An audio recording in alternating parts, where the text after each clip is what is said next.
Don Jr. said he passed the mic off one of the first times in his life. He's back at it now.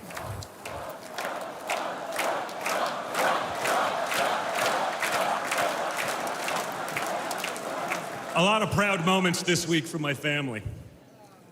Thank you again, guys. Really appreciate that. That's not easy. That's the first time. I mean, this is what we call a large crowd for a speech, so incredible work, Kai.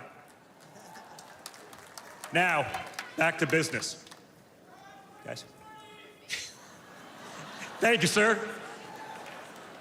Tonight we gather here in Milwaukee at one of the most crucial moments in American history.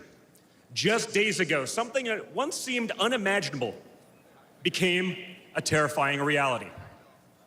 My father came under literal fire as an incredible, patriotic rally turned into a tragedy. On a field in Butler, Pennsylvania, a brave firefighter died.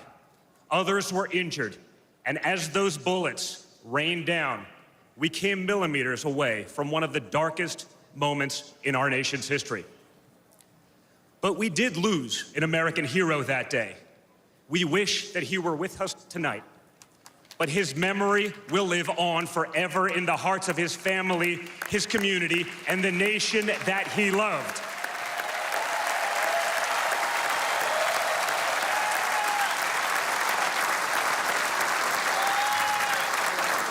So I would like to take just a moment tonight to express our gratitude for the life and service of American hero, Corey Comparator.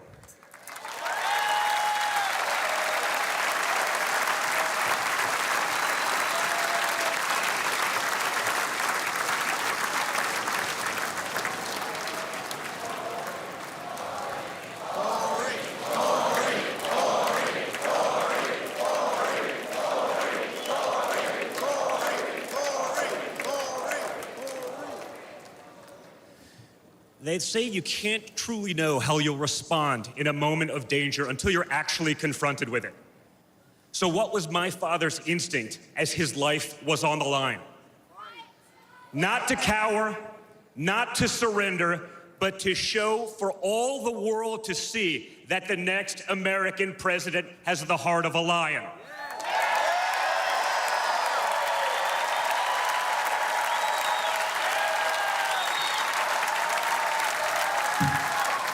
That the next American president has the courage to put the American people first once again.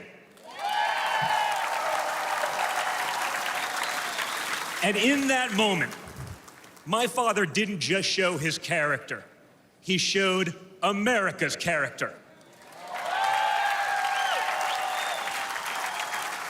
When he stood up with blood on his face and the flag at his back, the world saw a spirit that could never be broken.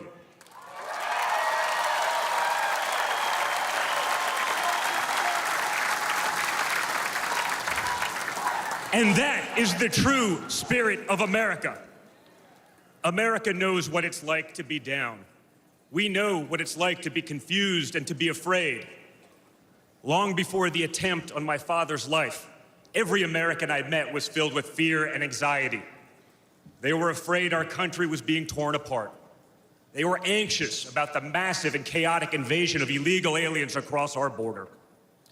They were deeply concerned about partisan lawfare, education indoctrination, and attacks on freedom of speech. Most terrifying of all, they saw that our leaders didn't care, or worse, that they joyfully aided and abetted the erosion of our rights. And the lies. Oh yeah, the lies. We won't ever forget the lies. From left-wing politicians, from their allies in the media, when you hear them in a row, you fully understand the extent they have gone to divide this great nation. They lied about Russia collusion. They lied about Hunter's laptop. They lied about Joe Biden's fitness for office. They lied about the border being secure. They lied about inflation being transitory. They lied about how they would safely withdraw from Afghanistan. They lied about Biden being a, quote, moderate. And they told one nonstop lie after another about my father. But they could only run away from reality for so long. All hell has broken loose in America, and it's impossible to hide anymore.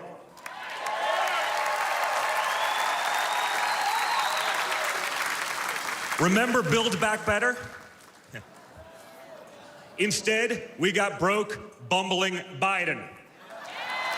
Nothing is built, nothing is back, and nothing is better.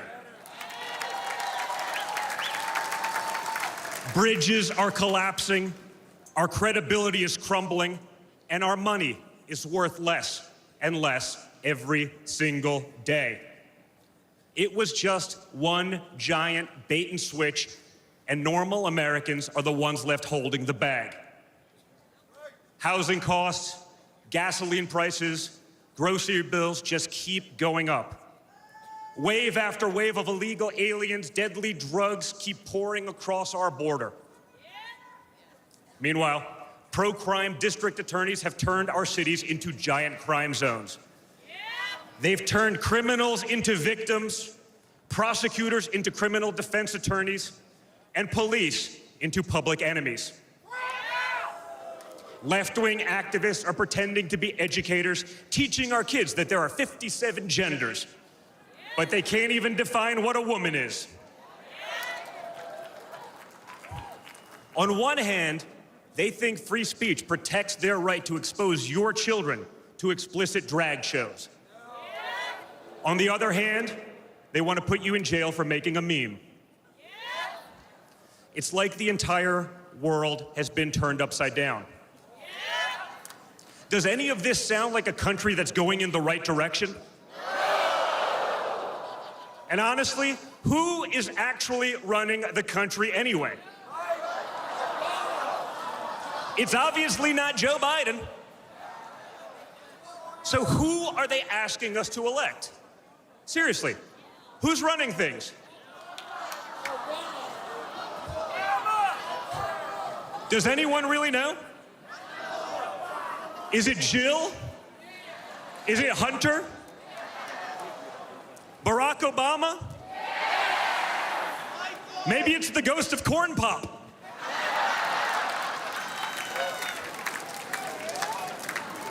Whoever is running the show, the only thing they are effective at is persecuting my father.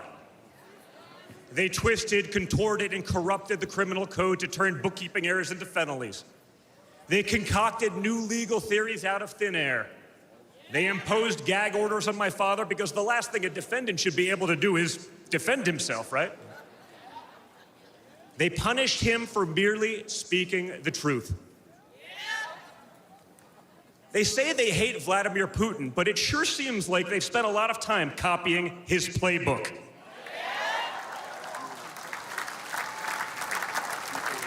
In this country, we don't criminalize political differences. We debate them. We vote on them.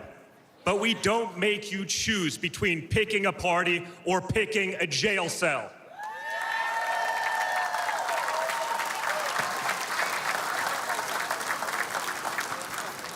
There was a time when the Democrats really wanted what was best for America, even if they had a different way of getting there. It was the party of Franklin Roosevelt, John F. Kennedy, Martin Luther King Jr. You may have disagreed with that party, but at least you could respect it. But this new extreme Democrat Party, they want us to somehow believe that the only way forward is going backwards, where hiring decisions are based solely on race, where justice is only for those with the right opinions, where streets are a luxury only for the elite, where economic opportunity exists only when you know the right people. Right now, the America we all grew up with, the America that we love, feels like an old photograph where you sit down with your children and tell them what life used to be like. You look back at that America, and remember a country that was confident and proud, an America that knew who it was and what it stood for. And it could all feel like a distant memory. Somewhere along the way we stumbled. Somewhere along the way we lost ourselves. But we can't live on nostalgia. Yes, America was great, but our greatest days are yet to come.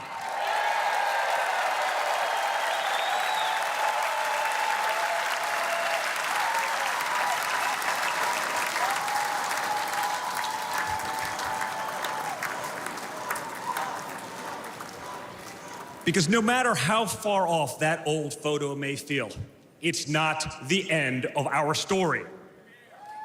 We're like that man who stood on that platform and felt the bullet pierce his flesh just days ago in Pennsylvania. He may have moved to the ground, but he stood back up.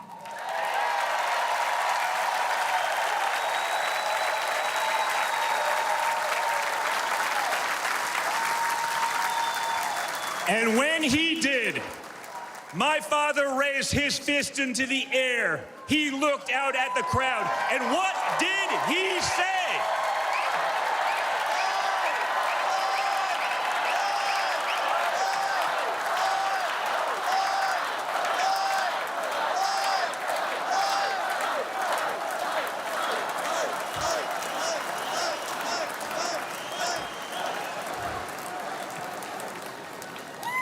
And we will fight.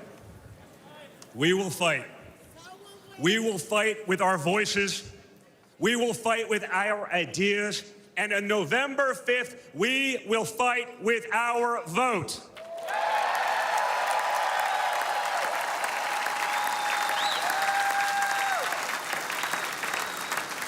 I've always been proud of him, but I've never been prouder of my father than I was in that moment.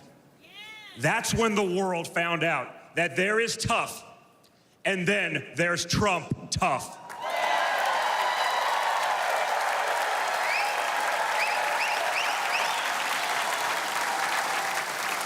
And the good news is, America is Trump tough.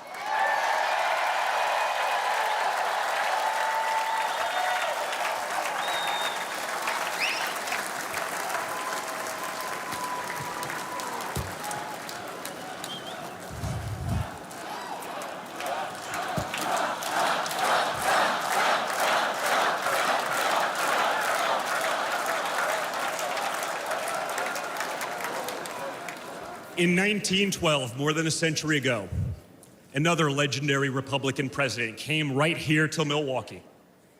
At a political rally less than 1 mile from where we stand tonight, Teddy Roosevelt was struck by a would-be assassin's bullet. But he didn't quit either. He finished his speech and he kept fighting.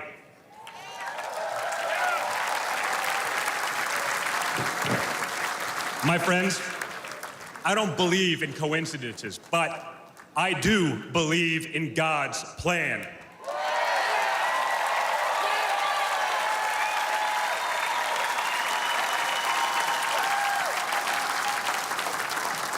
Today, Teddy Roosevelt's man in the arena has a name, and it's Donald J. Trump.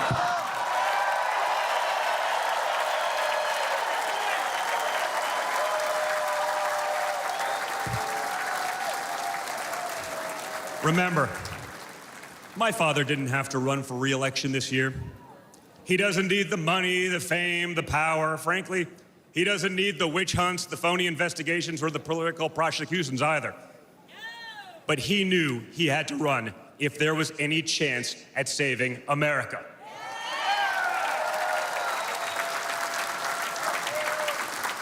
He's not doing it for himself. He's doing it for everyone here tonight, for everyone watching at home.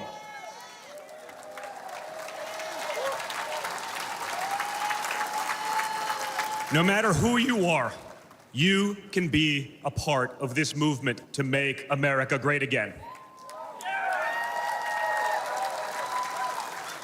Look at me and my friend J.D. Vance.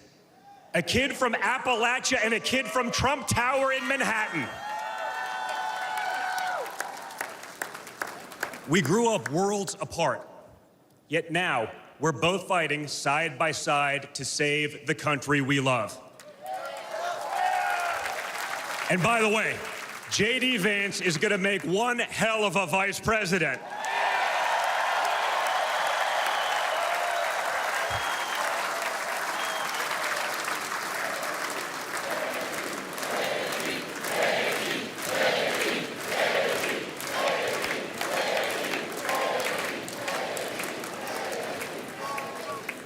For those of you who have tuned out politics or have never even voted, I want you to know, if you're looking for a better life, a more prosperous future, a safer, more wholesome and patriotic place to call home, there's room for you in this party and in this movement.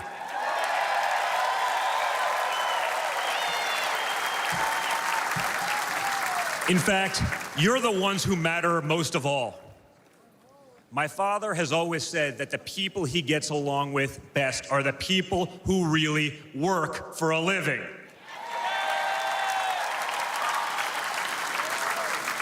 It's because of his background as a builder in construction, right? In construction, it doesn't matter how smart your architect is if you don't have the best guys laying the bricks. People with grit, people who get their hands dirty. That's a big problem with Washington, D.C. Most of the bureaucrats who rule over us have never built anything in their lives. It's time to build something real, something tangible, something that will last and leave this country better off for our children. That's my father's mission.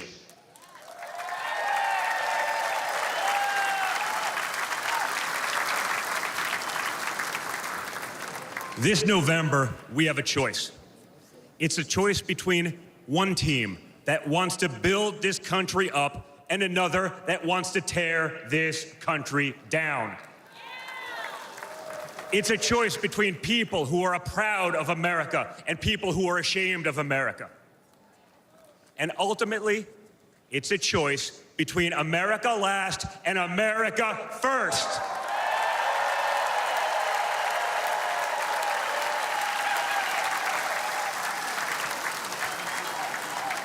So if you love this country from the bottom of your heart, if you want to bring back common sense, if you want to save the American dream, if you want to stand up and fight for the future of our nation, you must re-elect my father, Donald J. Trump.